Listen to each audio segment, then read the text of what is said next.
तो चलो class start करते हैं। आज से हम लोग टैक्स 2 का क्लासेस चालू करेंगे। उससे पहले हम लोग क्या करेंगे, टैक्स 2 का, टैक्सेशन 2 का हम लोग सिलेबस जानेंगे कि हम लोग का 5th सेशन में टैक्स क्या क्या है। ठीक है, तो चलिए जानते हैं। तो देखो हम लोग का 5th सेमेस्टर में टैक्स क्या क्या है। सबसे पहले टैक्सेशन का 2 पार्ट है, एक डायरेक्ट टैक्स, दूसरा का इनडायरेक्ट टैक्स। 2 पार्ट होता है, एक को क्या बोलते हैं हम लोग डायरेक्ट टैक्स और एक को क्या बोलते हैं indirect tax. Sir direct tax भी हमारा कितना 50 मार्क्स का है, 40 + 10 40 मार्क्स का एग्जाम में आएगा और 10 मार्क्स का इंटरनल एग्जाम होगा। तो ये हमारा कितना मार्क्स का 40 + 10 माने डायरेक्ट टैक्स भी 50 मार्क्स का है और इनडायरेक्ट टैक्स भी हम लोग का 50 मार्क्स का, जिसमें 40 मार्क्स का एग्जाम होगा और 10 मार्क्स का क्या होगा इंटरनल एग्जाम। क्लियर हुआ। तो क्या बताया, 5th सेमेस्टर में भी हम लोग को जो टैक्सेशन 2, सब 4th सेमेस्टर में जो था उसको टैक्सेशन 1 बोला गया और 5th सेमेस्टर में जो है उसको टैक्सेशन 2 बोला गया। इसमें भी 2 पार्ट है, एक डायरेक्ट टैक्स, दूसरा इनडायरेक्ट टैक्स। डायरेक्ट टैक्स कितना मार्क्स का बताओ, 50 मार्क्स का, जिसमें से आपका एग्जाम होगा 40 मार्क्स का और 10 मार्क्स का क्या रहेगा इंटरनल एग्जाम से ना। और इनडायरेक्ट टैक्स भी कितना मार्क्स का 50 मार्क्स का, उसमें 40 मार्क्स का रहेगा आपका एग्जाम एक्सटर्नल और 10 का होगा इंटरनल असेसमेंट। ठीक है, अब हम लोग जानेंगे कि हम लोग का डायरेक्ट टैक्स में क्या क्या है। सर डायरेक्ट टैक्स में क्या क्या थोड़ा सा जान लो। डायरेक्ट टैक्स में सबसे पहले आप लोगों का यूनिट 1 बोल के है, जिसमें आपको निकालना सीखना पड़ेगा computation of total income and tax liability, जो 15 मार्क्स का है। Computation of total income and tax liability, इसमें भी 2 पार्ट का निकालना पड़ेगा, 2 ही चीज का, एक इंडिविजुअल, दूसरा फॉर्म, एक इंडिविजुअल का दूसरा फॉर्म का, है ना। हम लोग यहीं से चैप्टर शुरू करेंगे, बताएंगे जब चैप्टर पढ़ाएंगे तब बताएंगे। तो सर हम लोग को यहाँ का निकालना सीखना पड़ा computation of total income and tax liability, जो कितने मार्क्स का है 15 मार्क्स का। उसके बाद दूसरा यूनिट 2 में है टैक्स मैनेजमेंट। यूनिट 2 में क्या है सर, यूनिट 2 में टैक्स मैनेजमेंट, जो 25 मार्क्स का है। कितना मार्क्स का है 25 मार्क्स का। इसमें 5 टॉपिक है। कितना टॉपिक है 5। पहला टॉपिक का नाम है provision of filing of return, दूसरा है असेसमेंट प्रोसीड्यूर, तीसरा है advance tax, interest and TDS. ये 3 तो सर शुरू में क्या है, लास्ट का 3 क्या है सम्स है। ये 3 मान के चलो 25 नंबर में 3 तो सम्स तो आएगा ही, एडवांस टैक्स आएगा, इंटरेस्ट का सम्स आएगा, टीडीएस आएगा, बाकी 2 से का थ्योरी है। ये 5 चैप्टर मिला के कितना मार्क्स का आएगा 25 मार्क्स। Direct tax complete. तो डायरेक्ट टैक्स में 2 यूनिट है, एक यूनिट 1 एक यूनिट 2। यूनिट 1 में क्या निकालना पड़ेगा, computation of total taxable income और taxable liability. Total income and taxable liability या टोटल टैक्सेबल लायबिलिटी जो निकालना सिखाएंगे, वो भी किसका इंडिविजुअल और फर्म का। और दूसरा क्या है टैक्स मैनेजमेंट, जिसमें कितना चैप्टर 5। पहला का provision for filing of return, दूसरा असेसमेंट ऑफ प्रोसीड्यूर, तीसरा एडवांस टैक्स, चौथा इंटरेस्ट और 5 नंबर का टीडीएस। सबसे पहले हम लोग यही पार्ट को कंप्लीट करेंगे। दैट इज कल आपका ये कंप्लीट होने का मतलब डायरेक्ट टैक्स कंप्लीट, जो आपका 40 मार्क्स का रहेगा। तो 15 और 25 कितना होता है 40। सर 10 मार्क्स कहाँ गया, यही बताया इंटरनल एग्जाम से होगा। क्लियर है। अब आते हैं हम लोग का इनडायरेक्ट टैक्स। तो टोटल यूनिट आप लोग का सिलेबस में 6 यूनिट है, जिसमें से 2 यूनिट यहाँ है और 4 यूनिट इनडायरेक्ट टैक्स में डाला। तो उसको हमने 2 पार्ट में थोड़ा दिखाया, जगह नहीं है, आप लोग एक ही में रहेगा। पहले यूनिट 2 है तो यूनिट क्या रहेगा यूनिट 3, समझ में। तो यूनिट 3 में क्या है इनडायरेक्ट टैक्स है, जहाँ का है basic concept of indirect tax and overview of GST.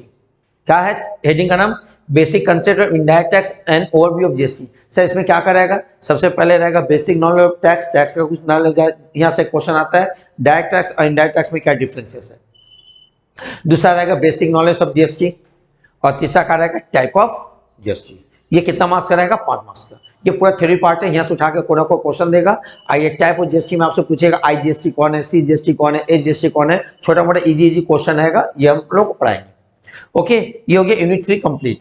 अब यूनिट 4 में आते हैं। यूनिट 4 में क्या रहेगा टैक्सेबल इवेंट। ये थोड़ा टफ है, मैं ये थोड़ा सा डिटेल में पढ़ना पड़ेगा, जो 15 मार्क्स का है। सर इसमें क्या रहेगा, पहले रहेगा कंसेप्ट ऑफ सप्लाई, दूसरा रहेगा composite supply and mix supply, तीसरा रहेगा रिवर्स चार्ज मैकेनिज्म, फोर्थ रहेगा time of supply and last 5th रहेगा वैल्यू ऑफ सप्लाई। ये 5 चैप्टर से कितना मार्क्स का आएगा 50 मार्क्स का। क्या क्या बोले अभी समझ में नहीं आया, पढ़ाएंगे एक एक करके समझ में आया। पहला करना चैप्टर कंसेप्ट ऑफ सप्लाई, दूसरा composite supply and mix supply, तीसरा reverse charge mechanism, time of supply and value of supply. तो टोटल कितना हो गया 5 और 15 कितना हो गया 20। तो हम कितना यूनिट बताएंगे, टोटल 4 यूनिट बताया। तो unit 3, unit 4, unit 5, unit 6। Sir unit 5 में होगा फाइनली इसी में जीएसटी निकालना सिखाना पड़ेगा। तो input and output tax and composition, इसमें 2 पार्ट है, एक का पेमेंट ऑफ जीएसटी, फाइनली कितना जीएसटी पेमेंट करना है, और दूसरा कंपोजिट स्कीम का पढ़ते हम लोग कंपोजिशन स्कीम। इसमें 2 सर ये 2 है, कितना मार्क्स का आएगा 10 मार्क्स का आएगा। समझ। एंड लास्ट जो यूनिट 6 रहेगा उसमें आपका क्या रहेगा, उसमें रहेगा कस्टम, जो एक ही तो कस्टम इसमें है, कस्टम ड्यूटी। ये पूरा आपका टैक्स शो का सिलेबस है। एक बार देख लो, कोई डाउट है पूछो।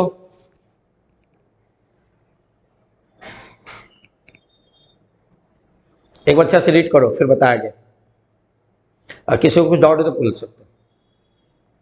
क्या बोले हम, एक बार ओवरव्यू बताया। टोटल सर हम लोग का टैक्स 2 में टोटल 6 यूनिट है, जिसमें से पहला दूसरा यूनिट का है डायरेक्ट टैक्स का है, और तीसरा थर्ड फोर्थ फिफ्थ एंड 5 का है इनडायरेक्ट टैक्स का है। जिसमें से डायरेक्ट टैक्स में क्या बताया, ये पूरा चैप्टर है जिसमें 40 मार्क्स देखो है। इसमें भी तुम ठीक से देखो, 5 और 15 कितना हो गया 20, और 20 10 कितना हो गया 30, और 30 10 कितना हो गया 40। ठीक है, अब आते हैं सर टोटल क्वेश्चन कितना आएगा, सिलेबस समझ में आया सबको। अब आते जब हम लोग एग्जाम में जाएंगे, एग्जाम देने पेपर को देखोगे तो टोटल पेपर में 11 क्वेश्चन आएगा। टोटल पेपर में कितना क्वेश्चन आएगा, 11 क्वेश्चन आएगा। थोड़ा बता रहे हैं हम, पेपर को देखेंगे सब सॉल्व करने समय। अभी हम लोग ये बताया कि नहीं, ये पूरा सिलेबस बताया। अब हम पेपर का बता रहे, जो 80 मार्क्स का जो फुल मार्क्स का होगा क्या होगा। सबसे पहला जो क्वेश्चन होगा, पहला ग्रुप ए, उसमें 3 क्वेश्चन आएगा। कितना क्वेश्चन आएगा, बोलने का 5 क्वेश्चन आएगा, बट कंटिन्यू 1 2 3 रहेगा, और में कोई 2 क्वेश्चन आएगा। जैसे मान लो क्वेश्चन नंबर 1, एक क्वेश्चन नंबर 2 में मान लेते और दे दिया, बात उसमें कोई और कोई करो, या क्वेश्चन नंबर 3 तो क्वेश्चन दिया 3, और कोई 2 के साथ और रहेगा। जनरली 2 और 3 का साथ रहता है, हो सकता है आपके साथ 1 में 1 और दे दे। तो टोटल ग्रुप ए में कितना क्वेश्चन आएगा 5, बट 5 1 2 3 4 5 नहीं रहेगा, 1 2 3 रहेगा, और 2 क्वेश्चन किसके साथ रहेगा, किसी के साथ और में रहेगा। जनरली किसके साथ आता है 2 और 3, हो सकता है 1 के साथ भी है। क्लियर हुआ। उसके बाद आता है ग्रुप ए के बाद आता है group B. Sir group B में कितना क्वेश्चन करना रहता है, एक, जो 10 मार्क्स का होगा, है ना। तो इसमें कितना क्वेश्चन आएगा सर, इसमें क्वेश्चन आएगा 4, और 4 के साथ कोई और रहेगा, 2 क्वेश्चन आएगा, 2 क्वेश्चन। मतलब ये 4 नंबर क्यों लिखा, 1 2 3 4, पेपर में तो सीक्वेंस ऑर्डर में रहेगा 1 2 3 4, बट क्वेश्चन तो एक ही होगा, और 4 में कहा 2 क्वेश्चन है, कोई एक करो। समझ में आ रहा है। उसका सर आएगा ग्रुप सी। ग्रुप सी में भी 15 मार्क्स का कितना क्वेश्चन आएगा, एक। तो इसमें क्या रहेगा 5 या कोई और करो, तो 2 क्वेश्चन आएगा, कोई एक करो। यस मैम, बट क्वेश्चन क्या रहेगा, एक करना रहेगा, बट टोटल क्वेश्चन क्या रहेगा 2, और 2 कैसे 5 6 कोई एक करो, ऐसा नहीं 5 या 6। तो इसमें से 5 6 करो या 5 और करो, एक ही बात होता है। इसमें भी कर 4 करो या 5 कर दो, एक ही बात, या 4 और। बट इसमें क्या होता है कि 1 2 3 बोल दिया, अगर 1 2 3 4 5 बोलता तो और इजी होता है। कहीं कभी ऐसा होता है सर दोनों पता है नहीं इसमें। तो टोटल क्वेश्चन कितना हो गया बताओ, 5। टोटल आपको एग्जाम में 11 क्वेश्चन करना है 80 मार्क्स के लिए। यस दस में उसका sir group A B C हो गया। उसका दादा ग्रुप डी में देखोगे, जब ग्रुप डी में आओगे तो ग्रुप डी में कितना करे 5 क्वेश्चन, 5 मार्क्स का रहेगा। कितना क्वेश्चन करना है 4। तो इसका नहीं कहा ये 5 नंबर होता है, कितना नंबर क्वेश्चन आएगा 6, फिर क्या रहेगा 7, फिर क्या रहेगा 8, फिर क्या रहेगा 9। तो सर यहाँ 4 क्वेश्चन आएगा। अब बोलने का मतलब 6 क्वेश्चन आएगा, 2 क्वेश्चन और रहेगा। टोटल देखो 1 2 3 4 क्वेश्चन हुआ कि नहीं, तो 6 7 8, और टोटल क्वेश्चन कितना रहेगा 6, किसी भी के साथ और देगा। जनरली हम एस्टिमेट किए 7 8 के साथ रहेगा, पर एग्जाम में हो सकता है 6 के साथ भी हो या 9 के साथ भी हो सकता है। कितना मार्क्स का रहेगा बताओ तो सर 5 मार्क्स का रहेगा, 5 × 4 20 मार्क्स। कितना हो गया बताओ ग्रुप डी। तो टोटल 9 क्वेश्चन हुआ कि नहीं। अब आके कहा होगा ग्रुप ई, इसमें 2 क्वेश्चन है और दोनों 10 मार्क्स का रहेगा। क्वेश्चन नंबर कितना 10 में कोई 2 क्वेश्चन आएगा, एक करो, और 11 में कोई और नहीं रहेगा, डायरेक्ट एक 2 क्वेश्चन आएगा, उसको करना है। तो टोटल कितना क्वेश्चन करना है देखो समझ। तो एग्जाम में टोटल कितना क्वेश्चन करना है 11, और भी किसके किससे आ रहा है समझ में। अच्छा अब कौन क्वेश्चन कहाँ रहा है वो भी समझो। सबसे पहले तो group A and B, group A and B total कितना मार्क्स का बता सकते हो 25 मार्क्स। ये 25 मार्क्स का यहाँ से रहेगा टैक्स मैनेजमेंट से। ये जो 5 क्वेश्चन है 5 चैप्टर से आपका टोटल कितना क्वेश्चन होगा समझ में आ रहा है। 1 2 3 4 5 6 7 तो क्वेश्चन बनेगा इस 5 चैप्टर से, समझा पाए। जिसमें से कहा रहेगा 2 का थ्योरी पार्ट है, तो ये 2 थ्योरी बन जाएगा और कुछ सम्स बनेगा। तो ये पूरा जो टैक्स मैनेजमेंट है यहाँ से यूनिट 2 से ही क्वेश्चन बनेगा, group A and group B. तो जो क्वेश्चन में ग्रुप यूनिट 1 2 से कहा क्वेश्चन बनेगा। समझ में आया कैसे करें हम लोग। तो इसका 1 2 3 एंड 4 ये टोटल क्वेश्चन जो होगा, जिसमें से 4 3 7 क्वेश्चन आएगा, तुमको करना कितना पड़ेगा 4 क्वेश्चन ना। तो टोटल 25 मार्क्स हो गया। क्लियर हुआ। जिसमें से सम्स किसमें है, एडवांस टैक्स एक सम्स है, इंटरेस्ट एक सम्स है, टीडीएस क्या सम्स है, आई बाकी का छोटा मोटा एक थ्योरी है। क्लियर हुआ। अब आते हैं sir group A and B हो गया कि नहीं। अब कहा आता है ग्रुप सी। तो ग्रुप सी कितने मार्क्स का? 15 मार्क्स का। ये दो में से दो क्वेश्चन है, इंडिविजुअल आएगा, फॉर्म को 1 करो। देखो यहाँ और है कि नहीं, यहाँ और है कि नहीं? इसका 5 में एक इंडिविजुअल का क्वेश्चन रहेगा और किसका रहेगा? फॉर्म का, कोई 1 करो। तो इसका ये जो क्वेश्चन आएगा कहाँ से आएगा बता सकते हो? यूनिट 1 से। तो यूनिट 1 से का total income and tax liability निकालनी है, पूछेगा। पेपर देखो आप लोगों को बुक में देंगे, अपने समझ में आएगा। याद हो रहा, समझ में आ रहा का बोले? अब बताओ ग्रुप क्या है? डी है कि नहीं? ग्रुप डी में क्या 6, 7, 8, 9, 10 कितने मार्क्स? 4 मार्क्स का है कि नहीं? 4 मार्क्स में यहाँ से आएगा, ये 4 से पूरा मिला के आएगा। किससे आएगा? 3 और 4 से। तो देखो कितना है? 3 और 4 से ही आएगा, मतलब ये 4 से।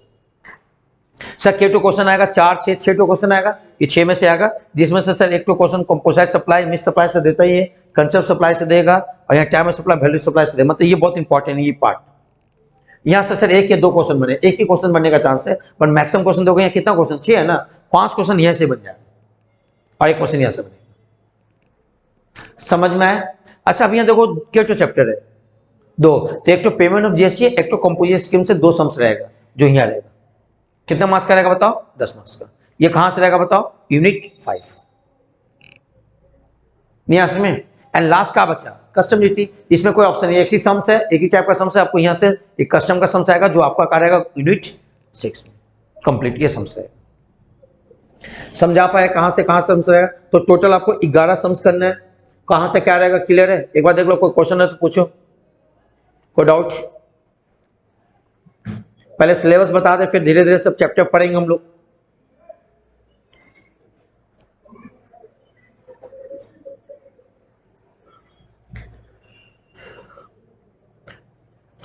थोड़ा सिलेबस को टाल लेना घर में, जब चैप्टर वाइज पढ़ते रहोगे, रेगुलर देखते रहोगे, क्योंकि स्कोरिंग सब्जेक्ट है, थोड़ा टफ है बट स्कोरिंग है। अच्छा से पढ़ो तो आराम से इसमें अच्छा स्कोरिंग होता है, 80 आ जाता है, मतलब इंटरनल एग्जाम लेके 80 क्रॉस हो जाता है। क्योंकि अगर अच्छा से पढ़ोगे, हम जैसे बता दी, इसको कॉपी में फेयर कर लेना, क्योंकि जब भी पढ़ते रहो तो कॉपी का ये देखते रहो तो याद रहेगा। फर्स्ट पेज में काकर इसको फेयर कर लोगे, ये सिलेबस है और ऐसा ऐसा क्वेश्चन आता है।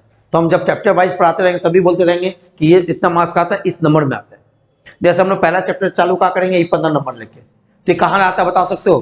क्वेश्चन नंबर 5, क्वेश्चन नंबर 5 में आता है। 6 में क्या रहा है? 3 और 4 ना, तो यूनिट 2 यूनिट 1 ये ना है, तो क्वेश्चन नंबर 5 में रहेगा। यही आपका 15 मार्क्स का क्वेश्चन है, जो या तो इंडिविजुअल का निकालने वाले या तो फॉर्म का निकालना पड़ेगा। समझ में आ रहा? तो आप पहला पेज में क्या करो, इसको अच्छा से फेयर कर लोगे। किसी को प्रॉब्लम कुछ पूछना है तो हम लोग आगे बढ़े, अब चैप्टर चालू करें। यहाँ तो स्टॉप करते हैं। सिलेबस सब कुछ समझ में आ गया? सिलेबस को क्या करोगे? फर्स्ट पेज में लिखा होना चाहिए, नहीं तो फंस जाओगे। ठीक है, तो चलो आज यहाँ तक रखते हैं, नेक्स्ट क्लास में हम लोग नया चैप्टर चालू करेंगे।